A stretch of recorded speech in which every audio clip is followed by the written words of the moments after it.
ಇದೀಗ ರಾಮನ ಅವತಾರ ಆಗಲಿಕ್ಕೆ ಸಂಬಂಧಪಟ್ಟಂತೆ ಒಂದು 2 ಸ್ಲೈಡ್. 4 ರೂಪದಲ್ಲಿ ಬಂದಿದ್ದಾರೆ ಅಂತ. ನಾರಾಯಣಾತ್ಮಕ ಸರ್ವೇ ಅಂತ ಹೇಳಿಕೊಂಡು ಚತುರ್ಧ ಅಂತ. ರಾಮ, ಲಕ್ಷ್ಮಣ, ಭರತ, ಶತ್ರುಘ್ನ ಇವರ 4 ಯಾರು ಕೇಳಿದರೆ ಅವರು 4 ಜನರೇ. ಅದರಲ್ಲಿ 3 ಜನ ಜೀವರೇ, 1 ದೇವರೇ. ರಾಮ ದೇವರೇ, ಮತ್ತು ಲಕ್ಷ್ಮಣ ಸಂಕರ್ಷಣ, ಇಲ್ಲಿ ಮಾತುಗಳಿವೆ, ಮತ್ತು ಭರತ ಅವ ಪ್ರದ್ಯುಮ್ನ, ಅನಿರುದ್ಧ ಅವ ಶತ್ರುಘ್ನ. ಭರತ ಶತ್ರುಘ್ನರೇ ಚಕ್ರಶಂಕರು, ಲಕ್ಷ್ಮಣ ಅವನೇ ಶೇಷ ಸಂಕರ್ಷಣ, ಅಂದರೆ ದೇವರ ಹಾಸುಗೆ, ಆಸನ, ಅನಂತಾಸನ ಅನಂತ ಶಯನ ಎರಡೂ ಆಗ್ತದೆ. ಶೇಷನೇ ಹಾಸಿಗೆಯೇ ಹೌದು, ಅವನು ಬಿಡಿಸಿಕೊಂಡ್ರೆ ಹಾಸಿಗೆ. ಹೀಗೆ ಓವೆಲ್ ಶೇಪ್ ಉದ್ದ ಉರುಟಾದರೆ ಅವನು ಹಾಸಿಗೆ ಆಗ್ತಾನೆ, ಕಾಲು ಚಾಚಲಿಕ್ಕೆ ಬರ್ತದೆ. ಅವನು ರೌಂಡ್ ಶೇಪ್ ಆಗಿಬಿಟ್ರೆ ಆಸನನಾಗಿ ಬಿಡ್ತಾನೆ. ಹಾವಿಗೆ ಬಹಳ ಸುಲಭ, ಫ್ಲೆಕ್ಸಿಬಲ್. ನಮ್ಮದೆಲ್ಲ ಕೆಲವೊಮ್ಮೆ ಮಡಿಸುವ ಬಿಡಿಸುವ ಎಲ್ಲ ಮಂಚ ಎಲ್ಲ ಇದ್ದರೆ ಹಾಗೆ ಆಗ್ತದೆ. ಮಡಿಸಿದರೆ ಕೂತ್ಕೊಳ್ಳಿಕ್ಕೆ ಆಗ್ತದೆ, ಬಿಡಿಸಿದರೆ ಮಲಗಲಿಕ್ಕೆ ಆಗ್ತದೆ. ಮತ್ತು ಅದನ್ನು ರೋಲ್ ಮಾಡಿದರೆ ಯಾರಿಗಾದರೂ ಹೊಡಿಲಿಕ್ಕೂ ಆಗ್ತದೆ. ಅವರು ಮಾಡುವ ವಿಧಾನಗಳು. ಆದರೆ ಇವನು ಶೇಷನನ್ನು ದೇವರೇನಾಗಿ ಉಪಯೋಗಿಸಿಕೊಳ್ಳಲಿಲ್ಲ. ಆರಾಮ, ಬಹಳ ಚಂದವಾಗಿ ಮೆತ್ತನೆಯ ಹಾಸಿಗೆ ಮತ್ತು ಆಸನ ಎರಡೂ ಒಂದೇ ದೇವರಿಗೆ. ಹಾಗಾಗಿ ಅವನು ಲಕ್ಷ್ಮಣ, ಭಗವಂತನ ರಾಮನ ಆಸನನಾಗಿದ್ದಾನೆ. ಇದು 3 ಜನ ಜೀವರೇ, ಮತ್ತೊಬ್ಬ ಭಗವಂತ. ಆದರೆ ಈ 3 ಜೀವರಲ್ಲಿ ಭಗವಂತನ 3 ವಿಶೇಷ ರೂಪಗಳಿವೆ. ಭಗವಂತನ ವ್ಯೂಹ ರೂಪಗಳಲ್ಲಿ ವಾಸುದೇವ ರೂಪನೇ ನಾರಾಯಣ ರಾಮ. ಸಂಕರ್ಷಣ ಯಾರು ಭಗವಂತನ ರೂಪ ಇದೆ, ಅದೇ ಹಲಮುಸಲು ಇಟ್ಕೊಂಡದ್ದು, ಅದು ವಾಸ್ತವವಾಗಿ ಸಂಕರ್ಷಣ ರೂಪ. ಅದು ಲಕ್ಷ್ಮಣನಲ್ಲಿ ಸೇರಿದೆ. ಲಕ್ಷ್ಮಣನಲ್ಲಿ ಚಕ್ರಶಂಕೆ ಇಲ್ಲ, ಹಲಮುಸಲ ಉಂಟು ಶೇಷನಲ್ಲಿ. ಪ್ರದ್ಯುಮ್ನಲ್ಲಿ ಚಕ್ರಶಂಕೆ ಇಲ್ಲ, ಅವನಲ್ಲಿ ಬಿಲ್ಲು ಬಾಣ ಉಂಟು. ಅನಿರುದ್ಧನಲ್ಲಿ ಚಕ್ರಶಂಕೆ ಇಲ್ಲ, ಅವನಲ್ಲಿ ಕತ್ತಿ ಮತ್ತು ಡಾಲು ಉಂಟು. ಇದು ಜೀವರಲ್ಲಿ. ಲಕ್ಷ್ಮಣ ಶೇಷ ಅಂದರೆ ನಮಗೆ ಅರ್ಥ ಆಯಿತು. ರಾಮನ ನಂತರ, ನಾರಾಯಣನ ನಂತರದಲ್ಲಿ ಬ್ರಹ್ಮ ವಾಯುಗಳಾದರೆ ನೆಕ್ಸ್ಟ್ ಇವರೇ, ಶೇಷ ಶಿವರೇ ಎಲ್ಲ ಇರುತ್ತೆ. ಆದರೆ ಪ್ರದ್ಯುಮ್ನ ಅವ ಇಂದ್ರ ಸಮ ಕಾಮ ಇದ್ದಾನವ. ಆದ್ದರಿಂದ ನೆಕ್ಸ್ಟ್ ಸ್ಟೇಜ್, ಶಿವನ ನಂತರದ ಹಂತರದಲ್ಲಿರುವವನು ಇಂದ್ರ ಕಾಮ. ಅವನ ನಂತರದಲ್ಲಿ, ಅದೇ ಪ್ರದ್ಯುಮ್ನ, ಅವನ ನಂತರದಲ್ಲಿರುವವನು ಪ್ರದ್ಯುಮ್ನ ಮಗನಾಗಿ ಹುಟ್ಟಿದವ ಅನಿರುದ್ಧ. ಅವನ ಕಕ್ಷೆ ಬರುವುದು ಮಾತ್ರ ಆ ನಂತರದಲ್ಲಿ 10ನೇತ್ತು. ಇಂದ್ರ 8 ಆದರೆ ಒಂದು ಮಧ್ಯೆಯಲ್ಲಿ ಪ್ರಭಾ ಇದ್ದಾನೆ, ಆ ನಂತರದಲ್ಲಿ ಅವ ಇದ್ದಾನೆ. ಹೀಗೆ ಈ 3 ಜನರು ಕೆಳಗಿದ್ದಾರೆ, ಬ್ರಹ್ಮವಾಯುಗಳ ನಂತರದಲ್ಲಿದ್ದಾರೆ. ಹಾಗಾಗಿ ಇವರ ಕೆಟಗರಿ ಹೇಗೆ ಹೇಳಿದರೆ ಲಕ್ಷ್ಮಣಾಯ ನಮಃ ಪೂಜೆ ಆದ ನಂತರ ಭರತಾಯ ನಮಃ, ಮತ್ತು ಶತ್ರುಘ್ನಾಯ. ಆದ್ದರಿಂದಲೇ ರಾಮಚಂದ್ರ ಬಂದ ಬಳಿಕ ಲಕ್ಷ್ಮಣನಲ್ಲಿ ಕೇಳುತ್ತಾನೆ, ನೀನು ಅರಸನಾಗ್ತೀಯಾ, ಯುವರಾಜನಾಗ್ತೀಯಾ?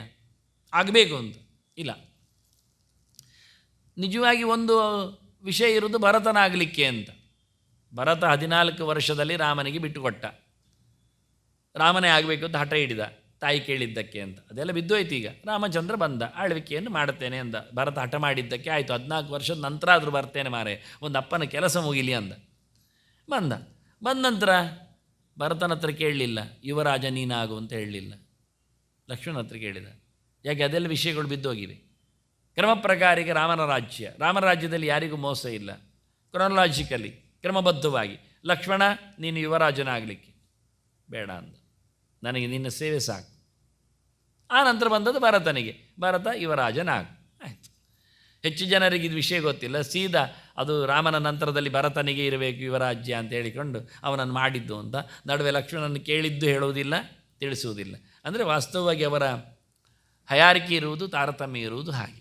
ಹಾಗೆ ಈ 4 ರೂಪಗಳು ಸುಮಾರು ಕಡೆಯಲ್ಲಿ, ಮತ್ಸ್ಯ ಪುರಾಣ ಎಲ್ಲ ಕೊಟ್ಟಿದ್ದೇನೆ ಹೆಸರು ನಿಮಗೆಲ್ಲ ನೋಡಿದೆ, ಬ್ರಹ್ಮ ಪುರಾಣ, ಬ್ರಹ್ಮಾಂಡ ಪುರಾಣ, ಬ್ರಹ್ಮಾಂಡ ಎಲ್ಲ ಕಡೆಯಲ್ಲಿ 4 ರೂಪಗಳು ಭಗವಂತನ ವ್ಯೂಹರೂಪಗಳ ಒಳಗೆ ಇರತಕ್ಕ ಸಂದೇಶಗಳು. ಅಂದರೆ ಅವರೇ ಬಂದದ್ದಲ್ಲ, ಜೀವರಿದ್ದಾರೆ, ಜೀವರ ಜೊತೆಯಲ್ಲಿ ದೇವರು ಇದ್ದಾರೆ. ಆ ರೀತಿಯಾದ ಉಪಾಸನೆಯ ಮುಖಗಳು.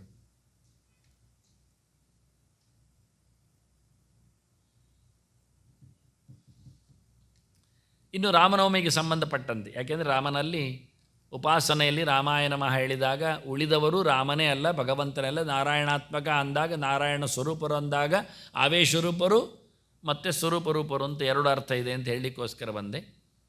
ಈಗ ರಾಮನವಮಿಯಲ್ಲಿ ಕೊಡಬೇಕಾದ ಒಂದು ದಾನದ ವಿಶೇಷತೆ. ದಾನ ಯಾವುದು ಕೇಳಿದರೆ ಸೀತಾರಾಮರ ಪ್ರತಿಮೆಯನ್ನು ದಾನ ಮಾಡಬೇಕಂತೆ. ಅದು ಹೀಗೆ ಇರಬೇಕು ಪ್ರತಿಮೆ ಅಂತ ಅವರು ಹೇಳಿದ್ದಾರೆ. ಆದರೆ ಅದರಲ್ಲಿ ಜ್ಞಾನ ಮುದ್ರೆಯನ್ನು ಹೇಳಿದ್ದಾರೆ, ಇಲ್ಲಿ ಕೈಯಲ್ಲಿ ಅಭಯ ಮುದ್ರೆ ಮಾತ್ರ ಆಗಿದೆ. ಮತ್ತೊಂದು ಸೀತೆಯನ್ನು ಆಲಿಂಗನ ಮಾಡಿದ್ದನ್ನು ಹಾಗೆ ಇಟ್ಟುಕೊಂಡಿದ್ದೇನೆ. ಕೊಡ್ಬೋದಿತ್ತು, ಹೇಳ್ಬೋದಿತ್ತು. ಈಗ ಅಲ್ಲಿ ಬಂದದ್ರಿಂದ ಮಾತು ಮಾಡಲಿಕ್ಕೆ ಭಾಳ ಚೆನ್ನಾಗಿದೆ. ಅದಕ್ಕೆ ಇನ್ಸ್ಟ್ರಕ್ಷನ್ ಕೊಟ್ಟರೆ ಅದು ಜ್ಞಾನ ಮುದ್ರೆ ಮಾಡು ಅಂತ ಹೇಳಿದರೆ ಮಾಡ್ತದೆ. ಕೆಲವೊಮ್ಮೆ ಎಂಥದೋ ಮೇರೆಯೂ ಮಾಡಿಕೊಡ್ತದೆ. ಅದು ಗಮ್ಮತ್ತಂದರೆ ಇರಲಿ, ನಾನು ಮಾಡಲಿಕ್ಕೆ ಹೋಗಲಿ, ಇನ್ನೊಮ್ಮೆ ಮಾಡುವ. ಹಾಗಾಗಿ ರಾಮ ಮತ್ತು ಸೀತೆ, ತೊಡೆಯಲ್ಲಿ ಕೂತ ಸೀತೆಯ ಮೂರ್ತಿಯ ದಾನ ಮಾಡಲಿಕ್ಕೆ, ಬಂಗಾರದ ಪ್ರತಿಮೆ ಮಾಡಲಿಕ್ಕೆ. ಅಲ್ಲ ಆದರೆ ಬೆಳ್ಳಿದ್ದು ಅಂತ ನಾನು ಬಂಗಾರದ ಇಟ್ಟಿದ್ದೆ. ಅಂದರೆ ಇಲ್ಲಿ ಚಿತ್ರದಲ್ಲಿ ಹಳದಿ ಕಲರ್ ಹಾಕಿದ್ದಾರೆ. ಹಾಗೆ ದಾನದ ಮಂತ್ರವನ್ನು ಕೊಟ್ಟಿದ್ದೇನೆ. ದಾನ ಮಾಡಲಿಕ್ಕೆ ಇಂಥದ್ದೆಲ್ಲ ಪ್ರತಿಮೆ ಮಾಡಿಸಬೇಕು ಅಂತ ಹೇಳಿದ ಪ್ರಮಾಣವನ್ನು ಹಾಕಿದ್ದೆ. ಈಗ ರಾಮ ಸೀತೆಯರಲ್ಲಿ ನಮ್ಮ ಪ್ರಾರ್ಥನೆಗಳು, ಸುಮಾರು ಬಗೆಯ ಪ್ರಾರ್ಥನೆಗಳು ಬಂದಿವೆ. ವಿಶೇಷವಾಗಿ ರಾಮಾಯ ರಾಮಭದ್ರಾಯ ರಾಮಚಂದ್ರಾಯ ವೇದಸೆ ರಘುನಾಥಾಯ ನಾಥಾಯ ಸೀತಾಯ ಪತಯೇ ನಮಃ. ಇದು ಮಾಮೂಲಿ ಎಲ್ಲರೂ ಮಾಡತಕ್ಕಂಥ ಪ್ರಾರ್ಥನೆ. ಆ ಪ್ರಾರ್ಥನೆ ಪದ್ಮಪುರಾಣದದು. ಹೀಗೆ ಅನೇಕ ಪುರಾಣಗಳಲ್ಲಿ ಬಂದಿರತಕ್ಕಂಥ, ಅಂದರೆ ಹೇಳಲಿಕ್ಕೆ ಶ್ಲೋಕವೇ ಇಲ್ಲ ಅಂತ ಹೇಳುವುದು ಬೇಡ ಅಂತ ಹೇಳಿಕೊಳ್ಳಿಕ್ಕೋಸ್ಕರ ಅನೇಕ ಶ್ಲೋಕಗಳು ಹೇಗೆಲ್ಲ ಬಂದಿವೆ. ನಡುವೆ ಪಾದ ಸಂಹಿತೆಯಲ್ಲಿ ಪದ್ಮಪುರಾಣದಲ್ಲೆಲ್ಲ ಬಂದಿದೆ ಹೇಗೆ ಅಂತ ಕೊಡಲಿಕ್ಕೆ. ಅದು ಕರಿತಾ ಇದ್ದ ಸೊಗಸದು. ರಾಮಾಯ ರಾಮಭದ್ರಾಯ ರಾಮಚಂದ್ರಾಯ ವೇದಸೆ ರಘುನಾಥಾಯ ನಾಥಾಯ ಸೀತಾಯ ಪತಯೇ ನಮಃ ಅಂತ. ಇದು ಬೇಕೆಂದಲೇ ಮಾಡಿದ, ಪುರಾಣ ಮಾಡಿದ ಒಂದು ಕತೆ. ಅಂದರೆ 7 ಪದಗಳು, 7 ಕಾಂಡಗಳ ಕಥೆಗಳು. ವಾಸ್ತವವಾಗಿ ಮಗುವಾಗಿದ್ದಾಗ ಕರೆದಾಗ ರಾಮ ಅಂತ ಕರೆದ ಕಥೆ ಅದು, ಬಾಲಕಾಂಡದ ಕಥೆ. ಆನಂತರ ಎಲ್ಲ ಅಯೋಧ್ಯೆಗೆ ಭದ್ರತೆಯನ್ನು ಕೊಡುವನಾಗಿ ಅವನು ರಾಮಭದ್ರಾಯ. ಮತ್ತು ಅಲ್ಲಿಂದ ಹೊರಟಾಗ ಕಿಷ್ಕಿಂದ ಕಂಡ ರಾಮಚಂದ್ರ, ಕಾಡಿಗೆ ಬೇಕಾದ್ದು ಚಂದ್ರನ ಬೆಳದಿಂಗಳು, ಹಾಗಾಗಿ ಅರಣ್ಯಕಾಂಡದ್ದು. ಮತ್ತು ಕಿಷ್ಕಿಂದ ಕಾಂಡದ್ದು ವೇದಸೆ, ತಿಳಿದವನು, ಜ್ಞಾನಿಗಳಿಗೆ ಋಷಿಗಳಿಗೆಲ್ಲ ಬೇಕಾದವ. ಮುಂದಕ್ಕೆ ಹೋದಾಗ ಎಲ್ಲ ದೊಡ್ಡ ದೊಡ್ಡ ಜನರು. ರಘುನಾಥ ಸುಂದರಕಾಂಡಕ್ಕೆ.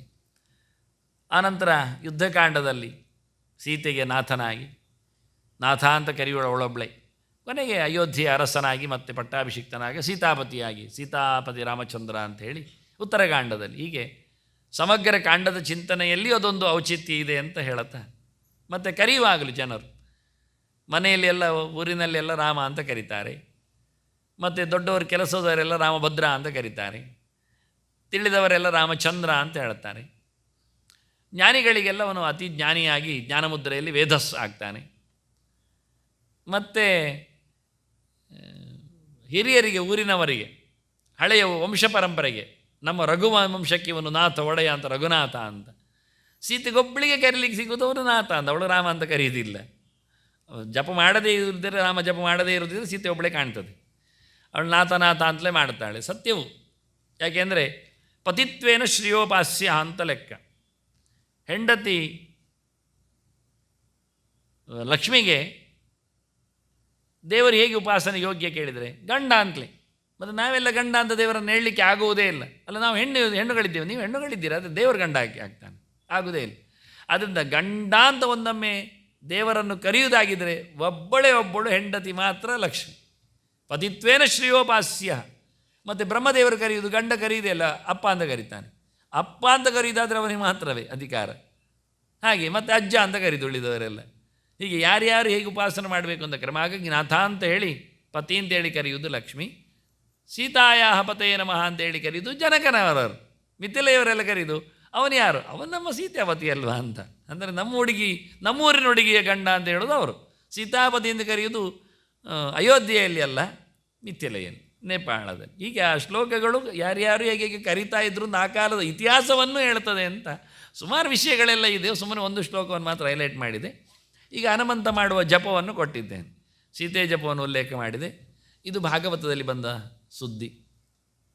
ಇಲ್ಲಿಯೂ ಹಾಗೆ ನಮ್ಮ ಆರ್ಯ ಲಕ್ಷ್ಮಣ ಶೀಲವ್ರತಾಯ ನಮ್ಮ ಸಾಧುವಾದ ನಿಕರ್ಷನಾಯ, ಇವೆಲ್ಲ ಭಾಗವತದಲ್ಲಿ ಅವ ಮಾಡುವ ಜಪ. ಅದರಲ್ಲಿಯೂ 7 ಮಾತುಗಳು, ಅದು 7 ಕಾಂಡದ ಚಿಂತನೆಗಳು. ಹನುಮಂತ ಜಪ ಮಾಡೋದು ಅಂದರೆ ಏನು ಕಮ್ಮಿ ಇರ್ತದೆ. ಹಾಗಾಗಿ ಬಹಳ ಅದ್ಧೂರಿಯಾದಂತಹ ಕಿಂಪುರುಷ ಖಂಡದಲ್ಲಿ ಇವತ್ತು ಇದ್ದಾನೆ ಹನುಮಂತ. ಅಲ್ಲಿ ಹೋದರೆ ಸಿಗ್ತಾನೆ.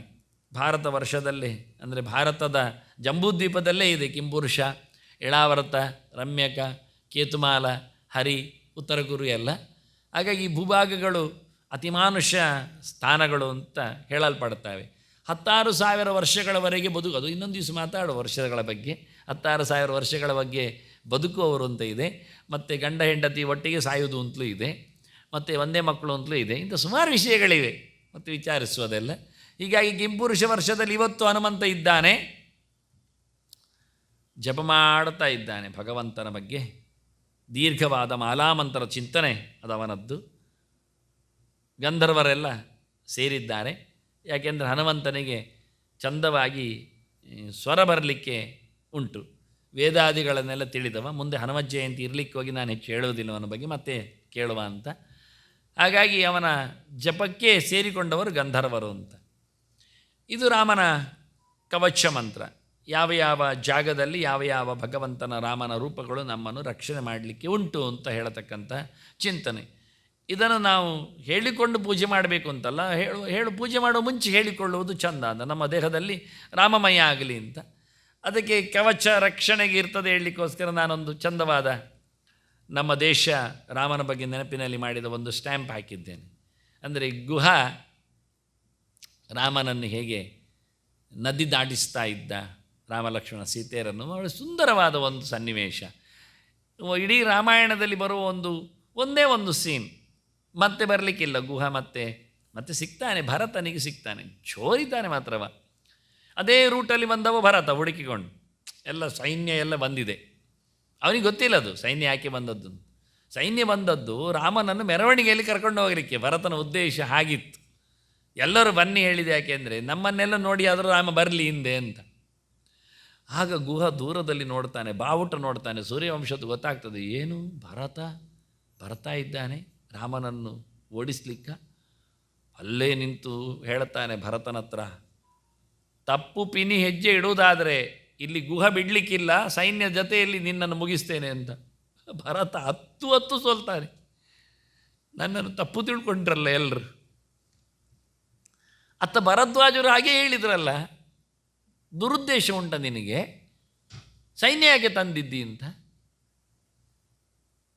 ಎಷ್ಟು ಹಾಳಾದೆ ಅಂತಾನೆ ಭರತ. ನನ್ನ ರಾಮ ನನಗೆ ಬೇಕು ಅಂತ ಬಂದೆ ಗುಹ, ಹೌದಾ ಅಯ್ಯೋ ಅಂತ ಹತ್ತುಕೊಳ್ತಾನೆ ಮತ್ತೆ ಗುಹ. ಹಾಗೆ ಬರೋ ಒಂದೆರಡು ಕಡೆಯಲ್ಲಿನ ಗುಹ ಅವನು ಏನೋ ಜಾತಿ ಭೇದದವ ಅಂತ ಹೇಳಿಕೊಂಡು ಉಳಿದ್ನೇನು ನಮ್ಮ ದೇಶದಲ್ಲಿ ಗೊತ್ತಿಲ್ಲ. ಚಿತ್ರದಲ್ಲಿ ಬಂದದ್ದು ಅವನ ಆಯ್ಕೆ ಯಾಕೆ ಕೇಳಿದರೆ, ಬೇಡರವ ಅಂತ ಆಯ್ಕೆ ಆಯಿತು, ಬೆಸ್ತರವ ಅಂತ ಆಯ್ಕೆ ಆಯಿತು, ನಾವಿಕ ಅಂತ ಆಯ್ಕೆ ಆಯಿತು. ಅವನ ಗುಟ್ಟುತನ ಗೊತ್ತಿದ್ದು ಆಯ್ಕೆ ಆದದ್ದಲ್ಲ ವಾಸ್ತವವಾಗಿ. ಅದನ್ನು ಯಾರು ಹೇಳುತ್ತಾರೆ? ಒಂದು ಸಣ್ಣ ಗುಹನನ್ನೇ ಬಹಳ ಚಂದವಾಗಿ ಚಿಂತನೆ ಮಾಡಲಿಕ್ಕೆ ವಾಲ್ಮೀಕಿಯ ನೆಲೆಯಲ್ಲಿಯೂ ಆಗುತ್ತೆ, ಆಚಾರ್ಯರ ನೆಲೆಯಲ್ಲಿಯೂ ಬರುತ್ತೆ ಅಂತ ಅದ್ಭುತವಾದ ವ್ಯಕ್ತಿ. ಹಾಗಾಗಿ ನನಗದು ತುಂಬ ಇಷ್ಟ ಆಯಿತು. ರಾಮನನ್ನೇ ರಕ್ಷಣೆ ಮಾಡುವ ಒಬ್ಬ ಭಕ್ತ. ಹಾಗಾಗಿ ನಮಗೆ ರಾಮಕವಚ ಎಷ್ಟು ಸುಂದರ, ಖುಷಿ ಆಗಲಿಕ್ಕಿಲ್ಲ ಅಂತ. ನೋಡಿ ಸನ್ನಿವೇಶ ಹೇಗೆ ಕ್ರಿಯೇಟ್ ಆಗ್ತದೆ ಅಂತ. ನಾವು ಯಾವ ರಾಮನನ್ನು ಯೋಚನೆ ಮಾಡಿಕೊಂಡು ನಮ್ಮನ್ನು ರಕ್ಷಣೆ ಮಾಡಿಕೊ ಅಂತ ಪ್ರಾರ್ಥನೆ ಮಾಡ್ತೇವೆ ಅಂತ ಹೇಳಿಕೊಳ್ಳತಕ್ಕಂಥ ಪುರಾಣ ಪುಟಗಳು ನಮ್ಮ ಮುಂದೆ ತೆರೆದಿರ್ತವೋ ಅಂಥ ರಾಮನನ್ನೇ ಒಂದು ದಾಟಿಸುವ ರಾಜಕೀಯದ ಒಂದು ಸನ್ನಿವೇಶದಲ್ಲಿ ಒಬ್ಬ ಯಕ್ಕಶ್ಚಿತ್. ಅಂದರೆ ಆ ಕಾಲದಲ್ಲಿ ಅರಸರಿಗೆ ಯೋಧರಾಗಿ, ಇದನ್ನೆಲ್ಲ ಚಾಣಕ್ಯನಲ್ಲಿ ನೋಡಲಿಕ್ಕೆ ಬರ್ತದೆ, ಭೀಷ್ಮರಲ್ಲಿ ಕೇಳಲಿಕ್ಕೆ ಬರ್ತದೆ. ಯುದ್ಧ ನೀತಿಗಳ ಕಥೆಯನ್ನು ಕೇಳಿದರೆ ನಮ್ಮ ತುಕುಡಿಗಳು ಇರ್ತಾವೆ, ನಾವು ಬೇರೆ ಕಡೆಯಲ್ಲಿ ನಮ್ಮ ಸೇನೆಗಳನ್ನು ಇಡ್ತೇವೆ. ಅಷ್ಟೇ ಅಲ್ಲದೆ ಊರಿನವರಲ್ಲೇ ಯುದ್ಧ ಮಾಡಿಸಲಿಕ್ಕೆ ಬರ್ತದೆ, ಅವರನ್ನು ಹಾಗೆ ಟ್ರೈನ್ ಮಾಡಲಿಕ್ಕೆ ಆಗ್ತದೆ. ಈ ಶಿಬಿರಗಳಿದ್ದಾಗಿ 10 ದಿನದ 20 ದಿವಸದ್ದು ಮಾಡಿಡುದು, ಯಾರಿಗೆ ಗೊತ್ತಿಲ್ಲ ಯಾರೆಲ್ಲ ಬಂದಿದ್ದಾರೆ ಅಂತ. ಬೇಕು ಹೇಳಿದಾಗ ಅವರಿಗೊಂದು ಕೋಡ್ ವರ್ಡ್ ಹೇಳುತ್ತೇವೆ, ಆವತ್ತು ಅವರು ರೆಡಿ ಆಗ್ತಾರೆ. ಹಾಗೊಂದು ಕ್ರಮ. ಅಲ್ಲದೆ ಗುಡ್ಡಗಾಡುಗಳಲ್ಲಿ, ಗಡಿ ಪ್ರದೇಶಗಳಲ್ಲಿ, ದೂರದಲ್ಲಿ ಏನೋ ವೃತ್ತಿ ಮಾಡುವವರು ನಮ್ಮ ದೇಶದ ರಕ್ಷಣೆಗಾಗಿ ಬರುವಾಗ ಹೋರಾಟಕ್ಕೆ ಸಿದ್ಧರಿರ್ತಾರೆ ಹೇಳಿ ಅವರನ್ನು ಅಲ್ಲಿ ಹೋಗಿ ತಯಾರಿಸಿ ಬಂದಿರ್ತಾರೆ. ಇದು ಗೊತ್ತೇ ಇಲ್ಲ ಯಾರಿಗೆ. ಹಾಗೆ ಅದರಲ್ಲಿ ಒಬ್ಬ ಗುಹನ ರೋಲ್ ಹಾಗೆ. ಅಯೋಧ್ಯೆಯ ಅರಸರವನನ್ನು ನೀರಿನ ಪ್ರದೇಶಗಳಲ್ಲಿ ದಾಟಿಸುವ ವ್ಯವಸ್ಥೆಯಲ್ಲಿ, ಬೇಕಾದಾಗ ಹೋರಾಟದಲ್ಲಿ ಮಾಡುವ ಬೇಡರ ಪಡೆಯಲ್ಲಿ ಪ್ರಮುಖನನ್ನಾಗಿ.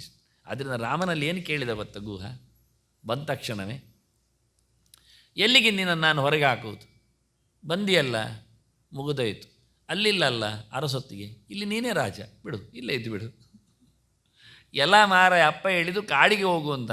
ನಾನು ಮತ್ತೆ ಇಲ್ಲಿ ಕೂತು ಊರು ಮಾಡಿದರೆ ಮತ್ತೆ ಮನ ಕತೆ ಅಂತ ಆಗ್ತದೆ. ಅದೆಲ್ಲ ಆಗೋದಿಲ್ಲ ಹೇಳಿದ ರಾಮ, ಹೊರಟ. ಇದು ವಿಷಯ. ಹೀಗಾಗಿ ಗುಹ ಭಾರಿ ಜೋರಿದ್ದ, ಅವನದ್ದೇ ದೊಡ್ಡ ಬೆಟಾಲಿಯನ್ ಇತ್ತು, ಅವನಿಗೊಂದು ಆಯಕಟ್ಟಿನ ಪ್ರದೇಶಗಳೆಲ್ಲ ಇದ್ದವು. ಆದರೆ ಅಯೋಧ್ಯೆಗೆ ಪಾರಾಗಿತ್ತು. ವಿರೋಧ ಮಾಡಿದರೆ ವಿರೋಧಕ್ಕೂ ತಯಾರಿತ್ತು, ಅಷ್ಟು ಜೋರು ಇದ್ದವನ ಪಡೆ. ಹಾಗಾಗಿ ಗುಹ ಭಾಳ ಅದ್ಭುತನಾದ. ರಾಮನ ಕವಚಕ್ಕೆ ಅವನ ಒಂದು ಪ್ರವೇಶ. ಇನ್ನು ದೊಡ್ಡದಾದ ವಿಷಯ ಶ್ರೀರಾಮ ಶರಣಂ ಮಮ. ಶ್ರೀರಾಮ ಶರಣಂ ಮಮ ಅಷ್ಟಾಕ್ಷರ ಮಂತ್ರ ಇದು. ಇದರಲ್ಲಿ ರಾಮನ ಪೂರ ಕಥೆಗಳಿವೆ. ಮುಖ್ಯವಾಗಿ ಮೊದಲೇ ಕೌಸಲ್ಯಾಗರ್ಭ ಸಂಭೂತಃ ಅಂತ ಹೇಳಿ, ಕೌಸಲ್ಯವು ಈಗ ಒಂದು ಮುತ್ತು, ನೀವು ಅದು ಓದ್ತಾ ಇದ್ದೀರಿ ನನಗೆ ಗೊತ್ತು, ಹಾಗಾಗಿ ನಾನು ಹೇಳೋದೇನು ವಿಶೇಷ ಇಲ್ಲ. ಸ್ಲೈಡ್ ಹಾಕಿದರೆ ಇದೊಂದು ಗಮ್ಮತ್ತು ಇರ್ತದೆ. ನಾನು ಅದನ್ನು ಓದುವುದಿಲ್ಲ ಅಂತಾದರೆ ನೀವು ಓದ್ತೀರಿ. ಮತ್ತೆ ಅದಿರಲಿ, ಅದು ಚಂದವೇ. ಇವತ್ತು ಹೊಸ ಪ್ರಯೋಗ ಅಂತ ನಾನು ಹೇಳಿದ್ನಲ್ಲ, ಅದಕ್ಕೆ ಇನ್ನೂ ಮುಂದಿನ ಹೊಸ ಪ್ರಯೋಗಕ್ಕೆ ನಾನು ತಯಾರಾಗ್ತಾ ಇದ್ದೇನೆ. ಕೇವಲ ಚಿತ್ರಗಳನ್ನು ಮಾತ್ರ ಇಡ್ತೇನೆ ಅಂತ, ಸೈಲೆಂಟಾಗಿ ಅದು ಮಾತಾಡಬೇಕು ಅಂತ, ಅದೊಂದು ಯೋಚನೆ ಇರಲಿ. ಇನ್ನೂ ಚೆಂದ ಅಂದರೆ ಮತ್ತೊಂದು ಮೂಮೆಂಟ್ಸ್ ಕೊಡಬೇಕು ಅಂತ ಯೋಚನೆ ಮಾಡ್ತಾ ಇದ್ದೇನೆ ಸ್ಲೈಡ್ಸ್ಗಳಲ್ಲಿ. ಅದು ಒಂದು ರೀತಿಯಿಂದ ಇನ್ನಷ್ಟು ಆಕರ್ಷಣೀಯ ಆಗ್ತದೆ, ಟಚಿಂಗ್ ಆಗ್ತದೆ. ಈಗ ಹೇಳಬೇಕಾದ್ದು ಮುತ್ತಿನ ಚಿಪ್ಪು. ಅದು ಸಮುದ್ರದ ಗರ್ಭದಲ್ಲಿ ಬರುವಂಥದ್ದು, ಮೀನಿನ ಗರ್ಭದಲ್ಲಿ ಉಂಟಾಗುವಂಥದ್ದು. ಹಾಗಾಗಿ ಕೌಸಲ್ಯ ಎನ್ನುವುದೊಂದು ಮುತ್ತು ಚಿಪ್ಪು, ಅದರಿಂದ ಹುಟ್ಟಿರತಕ್ಕಂಥ ಮುತ್ತು. ಅದನ್ನು ಹೊತ್ತವಳು ಜಾನಕಿ ಕಂಠಭೂಷಣ ಅಂತ, ಹೊತ್ತವಳು ಸೀತೆ.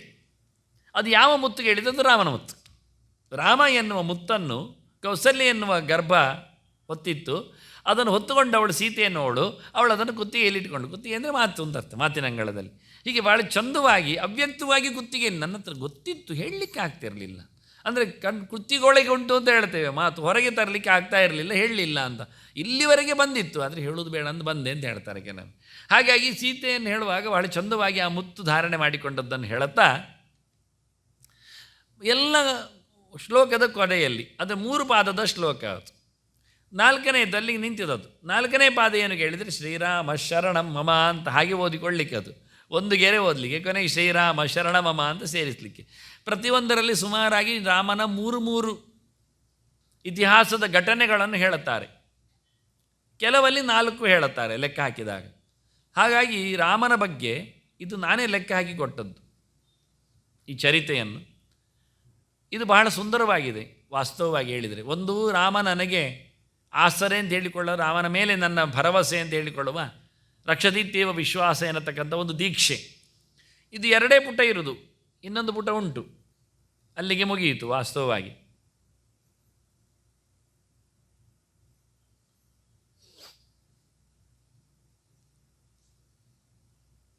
ಇದರಲ್ಲಿ 51 ಚರಿತ್ರೆಯನ್ನು ಕೋಟ್ ಮಾಡಿದ್ದೇನೆ ನಾನು.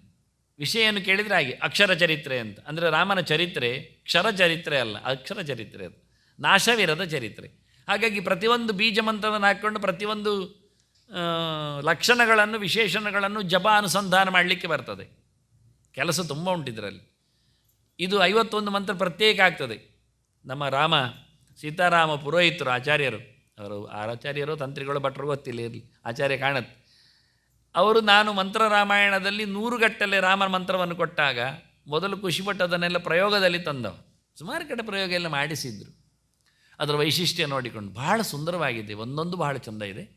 ಇದು ಒಂದು ಪ್ರತ್ಯೇಕವಾದ 51 ಮಂತ್ರಗಳು, ನಾಮಮಂತ್ರಗಳು. ಇದರಲ್ಲಿ ಇರತಕ್ಕ ಒಂದೊಂದು ವಿಶೇಷಣಗಳು ಒಂದೊಂದು ಮಂತ್ರವಾಗಿ ನಮಗೆ ಬೇಕಾದ್ದನ್ನು ತೆಗಿಲಿಕ್ಕೆ ಆಗುವಂತೆ, ಅದರ ರಿಸಲ್ಟ್ ಏನು ಬರಬೇಕದನ್ನು ಅದಕ್ಕೆ ವಿಶೇಷಣ ಅರ್ಥವಾಗುವ ಹಾಗೆ ಅದೊಂದು ದೊಡ್ಡ ಕೆಲಸವೇ. ಹೀಗೆ ದುಡಿಸಿಕೊಳ್ಳಿಕ್ಕೆ ಬರ್ತದೆ ಅಂತ ಪುರಾಣಗಳು ನಮಗೆ ಕೊಟ್ಟಿವೆ. ಅದರಲ್ಲಿ ಪ್ರಧಾನವಾದದ್ದು ಶ್ರೀರಾಮ ಶರಣ ಮಮ ಎನ್ನತಕ್ಕ ಅಷ್ಟಾಕ್ಷರ ಮಂತ್ರ. ಇದನ್ನು ಪ್ರತ್ಯೇಕವಾಗಿ 1000 ಗಟ್ಟಲೆ ಜಪ ಮಾಡಿಕೊಂಡು ಎಕ್ಸ್ಕ್ಲೂಸಿವ್ಲಿ, ಇದು ಹೇಗೆ ಕೇಳಿದರೆ ಹೇಳೋದು ಏಕೆ ನಾನು ಪವಮಾನ ಮಂತ್ರಗಳಲ್ಲಿ 610 ಮಂತ್ರಗಳುಂಟು. ಅದನ್ನು ಒಂದೊಂದನ್ನು ಪ್ರತ್ಯೇಕವಾಗಿ ಉಪಯೋಗಿಸಲಿಕ್ಕೆ ಬರ್ತದೆ. ಹೇಳಿ ನೋಡು ಒಂದನ್ನೊಂದು ಯಾರಾದರೂ ಕೇಳ್ಬೋದು, ಸ್ವಲ್ಪ ಆಚೀಚೆ ತಲೆ ಓಡಿಸಿದವರು. ಅದಕ್ಕೆ ಒಂದು ಹೇಳ್ತಾನೆ, ಯಾಕೆ ಹೇಳಿದ್ದು ಗೊತ್ತಿರುವುದಕ್ಕೆ. ಯದಂತಿ ಹೆಚ್ಚು ದೂರಕ್ಕೆ ಭಯಂ ವಿಂದತಿ ಮಾಮಿಹ ಪವಮಾನ ವಿದಜ್ಜಹಿ ಅಂತ. ನನಗೇನಾದರೂ ಯಾರದ್ದಾದರೂ ಪೋಡಿಗೆ ಉಂಟಂತಾದರೆ, ಹೆದರಿಕೆ ಉಂಟಂತಾದರೆ, ಭಯೋತ್ಪಾದನೆ ಉಂಟಂತಾದರೆ, ಉಗ್ರಗಾಮಿಗಳು ಬರ್ತಾರೆ ಅಂತಾದರೆ ಜಸ್ಟ್ ಇದನ್ನು ಜಪ ಮಾಡೋದು. ಒಂದು 24,000 ಜಮಾ ಮಾಡಿದರೆ ಆಯಿತು. ಟೆರರಿಸ್ಟ್ ಲಗಾಡಿ ಹೋಗ್ತಾರೆ. ಮಾಡ್ಬೋದಿತ್ತಲ್ಲ ಎಲ್ಲರೂ, ಮಾಡೋದಿಲ್ಲಲ್ಲ ಯಾರು ಸಹ. ನಾನೇನು ಹೇಳೋದು, ಯಾರಲ್ಲಿ ವೇದದ ಕ್ಲಿಪ್ತ ಇಲ್ಲ, ಗಟ್ಟಿತನ ಇಲ್ಲ. ಯದಂತಿ ಎಚ್ಚ ದೂರಕ್ಕೆ, ಇದೆಲ್ಲ ಹನುಮತ್ ಜಯಂತಿಗೆ ಹತ್ತಿರ ಆಗುವ ಮಾತುಗಳಾಗ್ತದೆ. ಇರಲಿ, ಮುಂದಕ್ಕಾದರೆ ಹಿಂದಕ್ಕಾದರೆ, ಭಟ ಬಂದ್ರೇನು ರಾಜ ಬಂದ್ರೇನು, ಇಬ್ಬರು ಬಂದರೂ ಒಳ್ಳೆಯದು. ಕೆಲವೊಮ್ಮೆ ತಟ್ಟಿದ ಹೈವೇ ಚಂದ ಕಾಣ್ತದೆ, ಅದರ ಪಕ್ಕದಲ್ಲೇ ನಾವು ಎಲ್ಲ ಕ್ಲಿಪ್ ತೆಗೆಯುವಂಥದ್ದು, ಆಟೋ ತೆಗೆಯುವಂಥದ್ದು. ಮತ್ತು ದೇವರನ್ನು ಯಾರು ನೋಡ್ತಾರೆ, ಅದು ಕಾಣುವುದಿಲ್ಲ. ಒಂದಿಷ್ಟು ರಾಶಿ ಗುಡ್ಡೆ ಹಾಕಿರ್ತಾರೆ ಪುಷ್ಪ, ಅದು ಪೆಟ್ಟಿಗೆ ಒಳಗಿಟ್ಟಿರ್ತಾರೆ, ಮತ್ತು ಅದಕ್ಕೊಂದು ಶಾಲ ಹಾಕಿ ಕೂತ್ಕೊಳ್ತಾರೆ. ಅಂತೂ ದೇವರಂತೂ ಕಾಣುವುದಿಲ್ಲ, ಹತ್ತಿರ ಯಾರು ಇರುವುದಿಲ್ಲ. ತಟ್ಟಿರಾಯನೇ ಚಂದ ಕಾಣ್ತಾನೆ, ಅಲ್ಲಿ ಎಲ್ಲರೂ ಫೋಟೋ ತಗೊಳ್ತಾರೆ. ಇದು ಸತ್ಯವೂ ಹೌದು, ಇಲ್ಲ ಅಂತಲ್ಲ. ಹಾಗೆ ನಮ್ಮ ಕಥೆ ಆಗಿರ್ತದೆ, ತೋರಣ ನೋಡಿಯೇ ನಾವು ಗೋಜಿ ಹೇಳುವವರು. ಹಾಗಾಗಿ ಯದ್ ಅಂತಿ, ಯಾವುದು ಅಂತಿಕ ಹತ್ತಿರದಲ್ಲಿ ಉಂಟೋ, ಯಚ್ಚ ದೂರಕ್ಕೆ, ಯಾವುದು ದೂರದಲ್ಲಿ ಉಂಟೋ, ಯದಂತಿ ಯಚ್ಚ ದೂರಕ್ಕೆ, ಭಯಂ ವಿಂದತಿ ಮಾಂ ಇಹ, ಮಾಂ ನನ್ನನ್ನು, ಇಹ ಇಲ್ಲಿ ಈ ಬದುಕಿನಲ್ಲಿ, ಲೋಕದಲ್ಲಿ, ನೆಲದಲ್ಲಿ, ಈ ಆಫೀಸಿನಲ್ಲಿ ಹೇಳಿದ ಮತ್ತು ಜನರು ಮತ್ತೆ ಅಲ್ಲಿ ಮೈದ್ರಗಷ್ಟು, ಈ ಮನೆಯಲ್ಲಿ, ಅದೊಂದು ಹೇಳಲೇಬಾರ್ದು ಕೊನೆಗೆ, ಈ ವಠಾರದಲ್ಲಿ ಸ್ವಲ್ಪ ಹೇಳಬಹುದು, ಈ ಊರಿನಲ್ಲಿ ಖಂಡಿತ, ಈ ದೇಶದಲ್ಲಿ ಆಗಲೇಬಹುದು. ಅದರಿಂದ ಯದಂತಿ ಯಚ್ಚ ದೂರಕ್ಕೆ ಭಯಂ ವಿಂದತಿ ಮಾಮಿಹ, ಏನು ತೊಂದರೆ ನನಗೆ ಬರ್ತಾ ಉಂಟೋ, ಪವಮಾನ, ಓ ಪ್ರಾಣನೇ, ವಿತಜ್ಜಹಿ, ಅದನ್ನು ಗೆಲ್ಲಿಸಿಬಿಡು, ಮುಗಿಸಿಬಿಡು. ನೀನು ಗೆದ್ದರೆ ನಾನು ಗೆದ್ದಾಗಿ. ಅದು ಎಲ್ಲಿ ಉಂಟು ಹತ್ತಿರದಲ್ಲಿ ಕೇಳಿದರೆ, ಹತ್ತಿರದಲ್ಲಿ ನಿನ್ನೊಳಗೆ ಉಂಟು ಕೆಲವು ತಪ್ಪುಗಳು, ಹೌದಲ್ಲ. ಮತ್ತು ದೂರದಲ್ಲಿ ನಾಳೆ ಮಾಡಲಿಕ್ಕೆ ರೆಡಿ ಮಾಡಿಕೊಂಡಿದ್ದಿಲ್ಲ, ಅದು ಸಹ ನಿನ್ನದೇ. ಹಾಗಾಗಿ ನಮ್ಮದೇ ಆದದ್ದು ಹೋದದ್ದು ಎಲ್ಲ ಸೇರಿಸಿಕೊಳ್ಳಿಕ್ಕೂ ಬರ್ತದೆ. ಇದು ಮೋಮಾನದಲ್ಲಿ ಒಂದು ಮಂತ್ರ, ಭಯ ನಿವಾರಕ ಮಂತ್ರ. ಇದು ಯಾವುದರ ಹೆದರಿಕೆ, ರೋಗದ ಹೆದರಿಕೆ, ಇನ್ನೇನು ಯಾವುದರ ಹೆದರಿಕೆಯನ್ನು ಸಹ ಇದು ನಮಗೆ ತೆಗಿಲಿಕ್ಕೆ ಸಾಧ್ಯ. ಒಂದು ಸರ್ತಿ ಪವಮಾನ ಪಾರಾಯಣ ಇಡೀ ಮಾಡುವುದು ಮತ್ತು ಇದನ್ನು ಜಪ ಮಾಡುವುದು ಕೂತ್ಕೊಂಡು, ಇದೆಲ್ಲ ಪ್ರಯೋಗಗಳ ಕ್ರಮಗಳು. ಇಂಥದ್ದೆಲ್ಲ ಉಂಟು, ಸುಮಾರು ಮಂತ್ರಗಳುಂಟು. ಉಪಶಿಕ್ಷಾ, ಇನ್ನೊಂದು ಹೇಳಿ ಕೇಳಿದ್ರು, ಇದನ್ನು ಗೊತ್ತೇ ಇತ್ತು, ಗೊತ್ತಿದ್ದನ್ನೇ ಹೇಳಿದ್ದು, ಹೊಸತ್ತು ಹೇಳಲಿಲ್ಲ. ಅದು ಉಪಶಿಕ್ಷಾ ಪದಸ್ತುಷಃ ಸಮಾದೇಶಿ ಶತ್ರುಷು ಪವಮಾನ ವಿದಾರೈಂ. ದುಡ್ಡು ಬೇಕಾದರೆ ಇದನ್ನು ಹೇಳ್ಬೋದು, ಅರ್ಥ ಹೇಳೋದಿಲ್ಲ ಇವತ್ತು, ಇನ್ನೊಂದು ದಿವಸ ಹೇಳ್ತೀನಿ, ಯಾಕೆ ಪುರುಸೋತಿಲ್ಲ. ಮತ್ತು ಇಂಥದ್ದು ಈ 610 ಮಂತ್ರಗಳನ್ನು ಒಂದು ರೀತಿಯಿಂದ ಪ್ರಯೋಗ ಮಾಡಲಿಕ್ಕೆ ಬರ್ತದೆ. ಯಾರಿಗೆ ಪ್ರಾಣನ ಮೇಲೆ ಪ್ರೀತಿ ಉಂಟು? ಇಲ್ಲ, ಯಾರಿಗದು ಬೇಡ. ವೇದವೂ ಬೇಡ, ಪ್ರಾಣನೂ ಬೇಡ. ನಮಗೆ ಶಾರ್ಟ್ಕಟ್ ವೇವ್ಸ್ಗಳು ಬೇಕಾದಷ್ಟಿವೆ, ಅದನ್ನೇ ನಾವು ಮಾಡುತ್ತೇವೆ. ಇದೆಲ್ಲ ಸ್ಟಡಿ ಮಾಡುವಂಥದ್ದು, ರಿಸರ್ಚ್ ಮಾಡುವಂಥದ್ದು, ಕಲಿಯುವಂಥದ್ದು, ಕಲಿಸುವಂಥದ್ದು. ಹಾಗೆ ಶ್ರೀರಾಮಶರಣ ಮಮ ಅನ್ನುವಲ್ಲಿನ 51 ಇದೆಲ್ಲ ಯಾಕೆ ಲೆಕ್ಕ ಹಾಕ್ತಾರೆ, ಯಾಕೆ ಸ್ಲೈಡ್ ಕೊಡ್ತಾರೆ ಎಲ್ಲ ಕೇಳಬೇಡಿ, ದೊಡ್ಡ ಕೆಲಸಗಳು. ಇದನ್ನು ನಾನು ಮಂತ್ರರಾಮಾಯಣದಲ್ಲಿ ಮಾಡಲಿಕ್ಕೆ ಹೋಗಲಿಲ್ಲ, ಜಾಗ ಇಲ್ಲ ಎಂತ ಮಾಡಲಿಕ್ಕೆ ಹೋದರು. ಹಾಗಾಗಿ ಮಂತ್ರಗಳ ನೆನಪಾಗಿ ಹೇಳಿದ್ದು ನಾನು. ಇಂತಹ ನೂರಾರು ಮಂತ್ರಗಳು ಇದರಲ್ಲಿ ಅಕ್ಷರಗಳ ಪ್ರಯೋಗಗಳು ಮಾಡಿಕೊಂಡು, ಅಂ ಹೇಳಿಕೊಂಡು, ಆಮ್ ಹೇಳಿಕೊಂಡು, ಅಕ್ಷರಗಳು ಹಾಕಿಕೊಂಡು, 51 ಅಕ್ಷರ ಹಾಕಿಕೊಂಡು, ಅಕ್ಷರದ್ದೇ ಒಂದು ಸಮೀಕ್ಷೆ ಅನ್ನೋದು ದೊಡ್ಡದಿದೆ, ಮುಗಿಯಲಾರದ್ದಷ್ಟು. ಈಗ ಸೀತಮ್ಮ, ಅದು ಯಾರನ್ನು ತೋರಿಸುವುದೇ ಬಹಳ ಕಡಿಮೆ, ಸೀತೆ ಹೇಗಿದ್ದಾಳೆ ಅಂತ. ಹಾಗಾಗಿ ಸೀತೆಯನ್ನು ತಂದಿಟ್ಟಿದ್ದೇನೆ ಭಾಳ ಚಂದವಾಗಿ. ಅವಳ ಜಯಂತಿಯನ್ನು ಹಾಕಿದ್ದೇನೆ, ಕೆಳಗಿರುವುದು ಜಯಂತಿ, ಅದು ಅವಳ ದಿನ, ಅಷ್ಟಮಿ, ಸೀತಾ ಅಷ್ಟಮಿ. ಸೀತೆಯ ಪ್ರಧಾನವಾದ ಚಿಂತನೆ ವಾಸ್ತವವಾಗಿ ಅವಳು ಭೂಮಿ ಜಾತೆ, ಅಯೋನಿಶಿ. ಸೀತೆ ಅನ್ನುವಲ್ಲೇ ಸೀರ ಜಾತೆ. ಜನಕರಾಜ ನೇಗಿಲು ಹಾಕಿದ, ಸೀರ ಅಂದರೆ ನೇಗಿಲು, ಅದರಲ್ಲಿ ಜಾತೆಯನ್ನು ಹುಟ್ಟಿದವಳು. ಮಧ್ಯದಲ್ಲಿ 2 ಅಕ್ಷರ ಕಟ್ ಮಾಡಿದರು. ಈಗೆಲ್ಲ 2 ಅಕ್ಷರದ ಹೆಸರು ಹೇಳಿ ಹೇಳುವುದಲ್ಲ, ಆವತ್ತೇ ಆಗಿ ಇವತ್ತೇ ಅಂತ, ಆವತ್ತೇ ನಾವು ಅದನ್ನು ಕದ್ದದ್ದಷ್ಟು ಕಾಪಿ ಮಾಡಿ. 2 ಅಕ್ಷರದ ಹೆಸರು ಹೇಳಿ, 1 ಅಕ್ಷರದ ಹೆಸರು ಹೇಳಿ, ಜನರಿಗೆ ಉದ್ದ ಆಗಬಾರ್ದು ಹೆಸರು. ಸೀರ ಜಾತೆ, ರಜಸ್ ಎನ್ನುವುದನ್ನು ತೆಗೆದರು, ಸೀತೆ ಉಳಿಸಿದರು. ಸೀರ ಜಾತ ಸೀತಾ ಮಾಡಿದರು. ಅದು ಯಾಕೆ ರಜಸ್ಸು ತೆಗೆದದ್ದು ಕೇಳಿದರೆ, ಅವಳು ನೆಲದಲ್ಲಿ ಹುಟ್ಟಿದ್ದು ಮತ್ತು ಧೂಳುಂಟು ಹೇಳಬೇಡಿ ಅಂತ ತೆಗೆದದ್ದು. ರಜಸ್ಸು ಅಂದರೆ ಧೂಳು, ಧೂಳು ಮಾತ್ರ ಅಲ್ಲ, ಹೆಣ್ಣಿಗಿರತಕ್ಕ ದೋಷ ರಜಸ್ಸು, ರಜಸ್ವರೆ. ಅದು ಅವಳಲ್ಲಿ ಇಲ್ಲ ಹೇಳಲಿಕ್ಕೆ, ಅದು ಲಕ್ಷ್ಮಿ, ಅವಳು ಅಂಥವಳಲ್ಲ. ಇನ್ನೇನೇನೆಲ್ಲ ಪುರೋಹಿತರೆಲ್ಲ ಹೇಳ್ತಾರೆ, ನನಗದು ಗೊತ್ತಿಲ್ಲ. ಯಾಕೆ ಅಂದರೆ ನಾನು ವಾಸ್ತವವಾಗಿ ಇತಿಹಾಸ ಹೇಳುತ್ತೇನೆ. ಇಂದ್ರ ವೃತ್ರನನ್ನು ಕೊಂದ ಬಳಿಕ ದೋಷ ಬಂದದ್ದನ್ನು ಹಂಚಿಲಿಕ್ಕೆ ಹೋದಾಗ, ಹೆಣ್ಣುಮಕ್ಕಳಿಗೆ ಕೊಟ್ಟಾಗ, ರಜಸ್ವಲೆಯಾಗಿ ಋತುಮತಿಯಾಗಿ ಅವಳಿಗೆ ಆ ಅವಕಾಶವನ್ನು ಕೊಟ್ಟ. ಆಯಿತು ಒಂದು ಒಪ್ಪಿಕೊಂಡ್ರು. ಅವರು ಒಪ್ಪಿಕೊಂಡ ಬಳಿಕ ಪ್ರತಿ ತಿಂಗಳಲ್ಲಿ ಆ ದೋಷವನ್ನು ಅವರು ನೋಡಿಕೊಂಡರು. ಅದಕ್ಕೆ ಪರ್ಯಾಯ ವ್ಯವಸ್ಥೆಯಾಗಿ ಅವರಿಗೆ ಹೆಚ್ಚು ಹೆರುವ ಅಂಶವನ್ನು ಕೊಟ್ಟಿದ್ದ. ಅದು ಗುಣ. ಹೇಗೆ ಮರಗಳನ್ನು ಕಡಿಯುವಲ್ಲಿಯೂ ನಿರ್ಯಾಸ, ಮರದಲ್ಲಿ ನಿರ್ಯಾಸ, ಅಂಟು, ಮೇಣ, ಅದು ಮೇಲಿಗೆ, ಅದು ವೃತ್ರನ ದೋಷ, ಸಂಹಾರದಲ್ಲಿ ಇಂದ್ರನಿಗೆ ಬಂದದ್ದು ಬ್ರಹ್ಮಹತ್ಯೆ. ಅದಕ್ಕೆ ಏನು ಪ್ರತ್ಯಂಶ ಕೇಳಿದರೆ ಅದನ್ನು ಮತ್ತೆ ಕಡಿದ್ರೆ ಬೆಳೆಯುವ ಹಾಗೆ ಮಾಡಿದ. ಅದನ್ನು ಮರ ಕಡಿದ್ರೂ ಬೆಳೀತದೆ ಎನ್ನುವುದು ಅದಕ್ಕೆ ಗುಣ, ಅದಕ್ಕೆ ವರ ಕೊಟ್ಟದ್ದು. ಹಾಗೆ ಹೆಣ್ಣುಮಕ್ಕಳಿಗೆ ವರ ಏನು ಕೊಟ್ಟ ಅಂದರೆ ಮತ್ತೆ ಹಡಿಯುವ ವರ ಕೊಟ್ಟ, ಹೇರಲಿಕ್ಕೆ ಆಗುತ್ತೆ ಇನ್ನೊಮ್ಮೆ ಅಂತೇಳಿ. ಇದು ಅವನು ಕೊಟ್ಟದ್ದು ವರ. ಅದಕ್ಕೆ ನಾನಾಗಿ ಹೇಳಿ ಧೃತಾನೇಕ ಗರ್ಭ ಆಗ ಶಬ್ದ ಇಲ್ಲಿಗೆ ಹೇಳಿದಷ್ಟೇ. ಕೆಲವು ವರ್ಷಗಳಲ್ಲಿರುವವರಿಗೆಲ್ಲ ಒಂದೇ ಮಕ್ಕಳು ಅಂತ ಹೇಳಿದಲ್ಲ, ಅದು ಮೈನಸ್ ಪಾಯಿಂಟ್ ಅಲ್ಲ, ಅದು ಅವ್ರ ಲಕ್ಷಣ. ಅದು ಈ ದೋಷದಿಂದ ದೂರವರು ಹೇಳಲಿಕ್ಕೆ ಅವ್ರು ಹೆಚ್ಚು ಮಕ್ಕಳನ್ನು ಹಡಿಯುವುದಿಲ್ಲ ಎನ್ನುವುದು ವಿಶೇಷ. ಅದು ಹಾಗೆ ಇಲ್ಲಿ ಅದನ್ನು ಅವರು ಪ್ರತಿಪ್ರಸವವಾಗಿ ಆಗಲಿಕ್ಕೆ ಗುಣವನ್ನು ಹೊತ್ತುಕೊಂಡು ಇದನ್ನು ಒಪ್ಪಿಕೊಂಡದ್ದು ದೋಷವನ್ನು. ನಮಗಾಗಾದರೆ ಇನ್ನು ಮಕ್ಕಳು ಹೆಚ್ಚಾಗ್ತದೆ, ನಾವೇನು ಹೆಚ್ಚು ಆಗಲಿ ಆಯಿತು ಅಂತೇಳಿ ಅವನು ಕೊಟ್ಟ ಅದಕ್ಕೆ. ಹಾಗಾಗಿ ಇದು ಅವಳಲ್ಲ. ಈಗ ಅರ್ಥ ಆಯ್ತು ನಮಗೆ ಸೀತೆ ಏನು ಅಂತ. ಅವಳಿಗೆ ಒಂದೇ ಮಕ್ಕಳು, ಮತ್ತು ಇಬ್ಬರು ಇದ್ರಲ್ಲ, ಅದೇ ಒಂದೇ ಹೆರಿಗೆ, ಸರಿ ತಾನೆ, ಲವಕುಶ. ಇದೆಲ್ಲ ಅರ್ಥ ಯಾರು ಹೇಳಬೇಕು ನಾವು? ಅವರು ರಜಸ್ಸು ಇಲ್ಲದವಳು ಅನ್ನತಕ್ಕ ವ್ಯವಸ್ಥೆಯನ್ನು ಹೇಳಲಿಕ್ಕೆ ಇಷ್ಟೆಲ್ಲ ನಾನು ಸುತ್ತು ಬಳಸಿ ಹೇಳಬೇಕಾಗಿ ಬರ್ತದೆ. ಆದರೂ ಅರ್ಥ ಆಗಬೇಕಲ್ಲ ಜನರಿಗೆ. ಹಾಗಾಗಿ ಲಕ್ಷ್ಮಿಯಲ್ಲಿ ಇದು ಮಾನುಷ ಲೋಕಕ್ಕೆ ಕೊಟ್ಟದ್ದವ, ದೋಷವನ್ನು ಸಮ ಮಾಡಲಿಕ್ಕೆ. ದೇವಲೋಕಕ್ಕೆಲ್ಲ ಅಲ್ಲ ಅದು. ದೇವಲೋಕದಲ್ಲಿ ಯಾರು ಸಹ ಮುಟ್ಟಾದವರಿಲ್ಲೋ ಎಲ್ಲ ಕೇಳಲಿಕ್ಕೆ ಹೋಗಬೇಡಿ. ಮತ್ತೆ ಅವರೆಲ್ಲ ಎಷ್ಟು ವಯಸ್ಸಿನವರು, ಎಲ್ಲ ಮುದುಕರೆಯ, ಮತ್ತು ಋಷಿಪಂಚಮಿ ಆಗಿದೆ ಎಲ್ಲ ಮಾತಾಡೋದಲ್ಲ. ಕೆಳಲೋಕದ ಸ್ತ್ರೀಯರಿಗೆ ಕೊಟ್ಟ ವಿಷಯ ಅದು. ಆದ್ದರಿಂದ ನಾವು ಅಗ್ನಿ ಪ್ರತಿಷ್ಠಾದಿಗಳಲ್ಲೆಲ್ಲ ಋತುಸ್ನಾತ ಹಾಗೆಲ್ಲ ಹೇಳುವಂಥದ್ದು ತುಂಬ ವಿಚಾರಣೀಯ ಸಂಗತಿ. ಇದು ಸೀತೆ ಹಿನ್ನೆಲೆಯಲ್ಲಿ ನಾನು ರಜಸ್ಸಿನ ಬಗ್ಗೆ ಮಾತಾಡುವಾಗ 2 ತೆಗೆದ ಅಕ್ಷರಗಳ ಬಗ್ಗೆ ಚಿಂತನೆ ಕೊಟ್ಟೆ. ಇನ್ನೆಷ್ಟೋ ಮಾತುಗಳೆಲ್ಲ ಅಲ್ಲಿವೆ ಇರಲಿ. ಇದು ಸೀತೆಯ ಕೆಲವು ಲಕ್ಷಣಗಳು.